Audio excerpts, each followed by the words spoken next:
Hey everybody, this is a quick video in case you have a Honeywell Home T6 thermostat and you need to do a hard reset to the factory default settings on it. Now you're going to want to do this for one of two reasons. The first one is troubleshooting. If you're having any issues with this thermostat, not connecting to Wi-Fi or not syncing or pairing with your devices or not, just not working, not controlling the heat and cool properly, not responding, anything like that, a hard reset can fix a lot of these issues. Now you're going to need to set it up again because everything will be wiped to the out-of-the-box settings, and that's the second reason you might want to do this. If you're, for whatever reason, you're just trying to get this back to the way it was when it was new, we can do this really quite simply. All we need to do is we're going to start by pressing and holding the menu button until we get to the menu options open. And then from there we're going to use the right arrow to toggle over to the reset option and then select the reset option.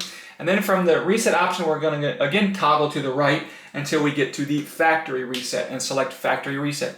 Once that happens, everything will be wiped off the thermostat and it will be back to the way it was when it came out of the box, and you can set it up as a new thermostat.